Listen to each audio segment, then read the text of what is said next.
Okay, so hello everyone. I'm Leah Duran from Athos in France on behalf of the GERMOFLIFE project. So as we have already discussed several times this morning, the Mediterranean area is a hotspot for climate change, and it's facing more intense and more frequent droughts.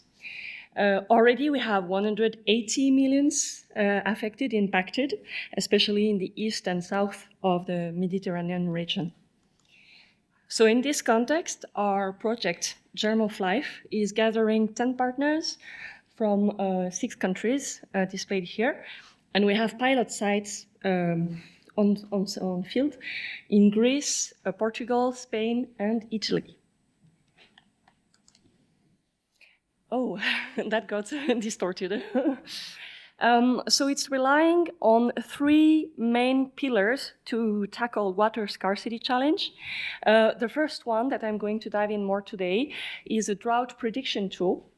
So we want to assess current drought conditions and forecast them. The second pillar is a vulnerability assessment tool that is connected to the drought characterization. And the idea is to understand how vulnerable an ecosystem or an agroecological areas is impacted by droughts. And finally, the third part of this platform is an innovation procurement platform. So the idea is to connect local stakeholders, public authorities, and companies and actors that provide a nature-based solution. So every company that would, for example, propose renaturation or any solution to mitigate drought on field can register, and they can be connected to the actors on field to reduce drought effects. So what type of droughts are we talking about exactly in this project? We have selected drought indicators. The first one is to tackle meteorological drought, to indicate meteorological drought, so available water for the crops, for the ecosystem. The second one is focusing on the stress of the vegetation based on measuring the greenness of the plants. The third one is the crop stress indication, so more based on the variation of temperatures that indicates stress on the crop.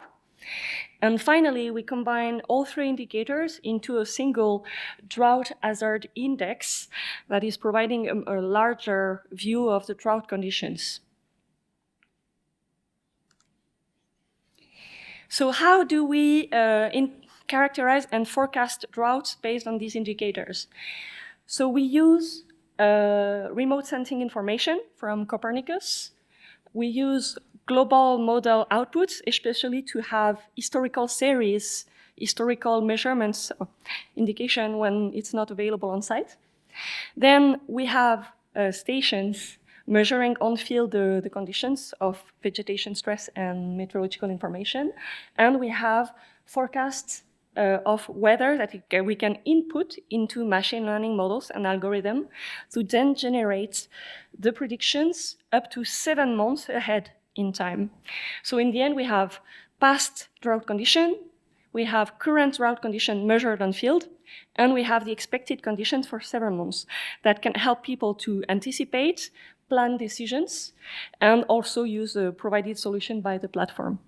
So thanks a lot. Don't hesitate to check our website or to contact me if you have any further questions.